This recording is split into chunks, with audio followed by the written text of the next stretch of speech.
Keep fucking running.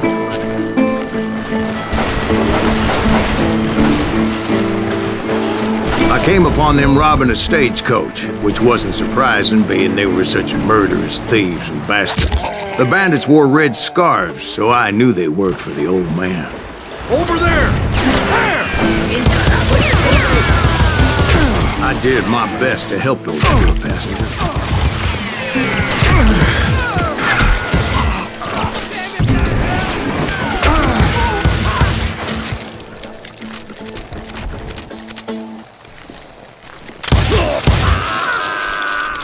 Moments later, the attackers were dead, and I checked the stagecoach to see how many passengers were still breathing.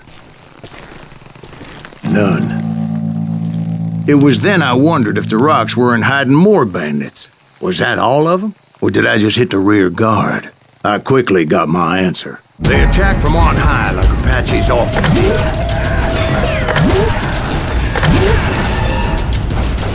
They would appear in great numbers from above and rain down lead on their hapless enemies' heads, making use of the high ground and whatever else they had. Yep, the Apaches always appeared out of nowhere, and there never seemed to be an end to it. Hold on, were you attacked by Apaches?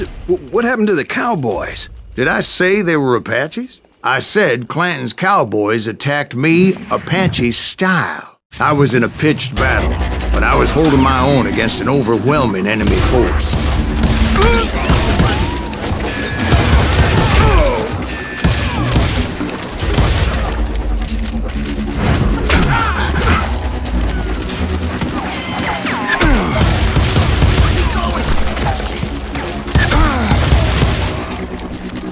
See, at the time, I was still pretty green, but often blunder into regrettable situations.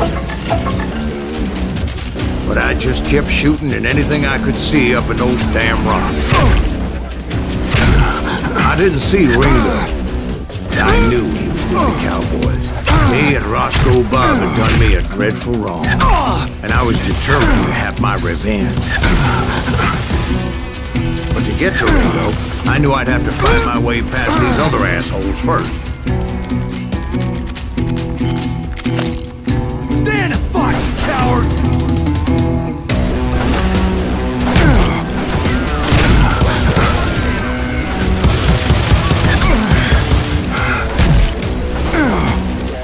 He's getting away!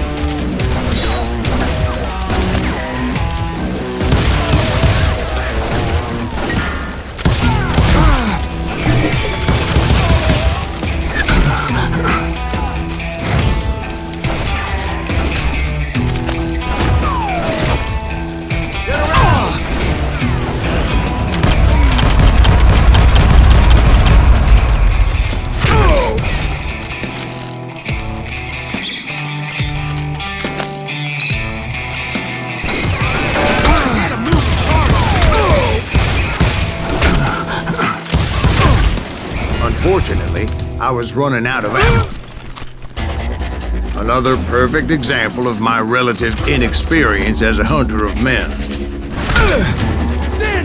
I immediately knew that a tactical retreat was called for, as my vengeful fury was much less impressive without the bullets to back it up.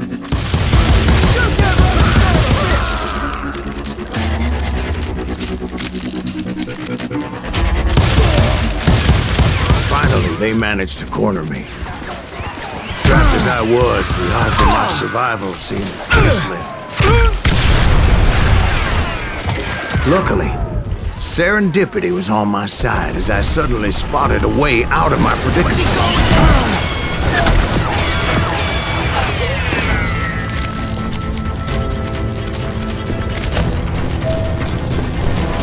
I ran ahead as if the devil himself was after me. Bullets were whizzing by my ears, but I wasn't about to roll over and die. I just kept running like there was no tomorrow. Because there wouldn't be if Clanton and his men caught up with me. As I was scurrying around those caves, I thought, what was I thinking? Going up against a gang like this. I just kept running, not knowing where the hell I was going.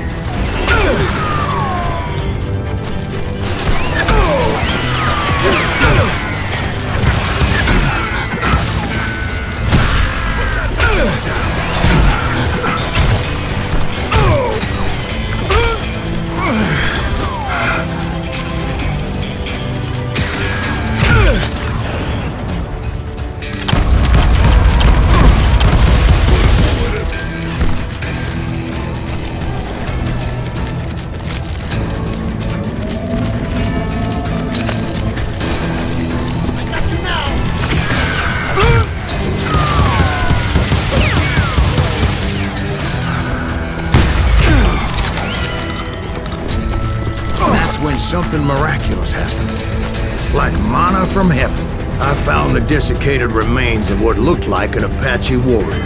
The old weapon next to him supplied me with some much-needed ammunition.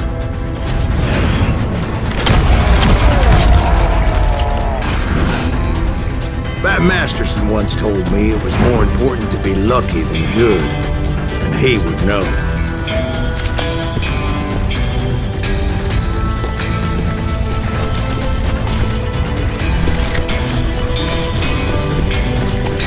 And imagine my surprise when I found a fistful of dynamite to go along with that ammo.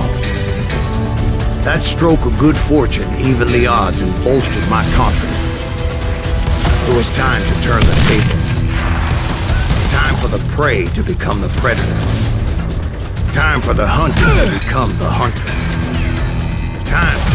All right, Jesus, we get it. They were right where you wanted them. That's right, Jack. I was done running. The old man's boys were not expecting that. No, sir. I came at them like a wildcat. My fury knew no bounds. Dead man!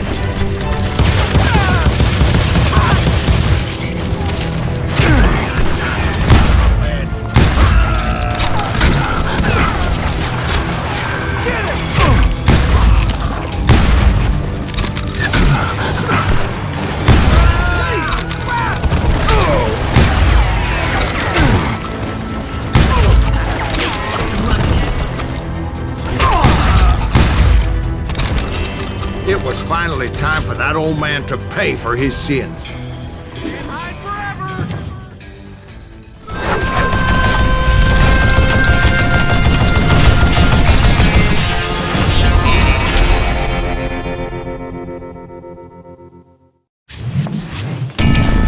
I yelled out at the top of my lungs, "Clanton, I'm coming for you!" A little stealth might have made more sense, to be perfectly honest. Because that old fool had a Gatling gun and enough bullets to last him till kingdom come. But I knew I could not let that deter me. Not if I was to find and kill Ringo. I needed to get that old man off that gun.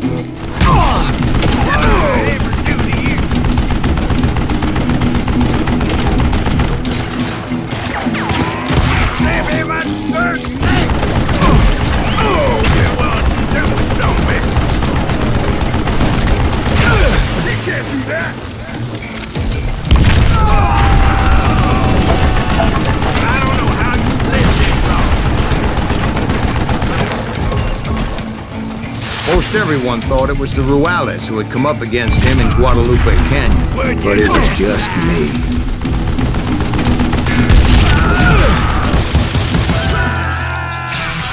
Apparently, one of the cowboys made it out of there alive and told Ike and Billy Clanton that it wasn't a Mexican who took their father's life that day.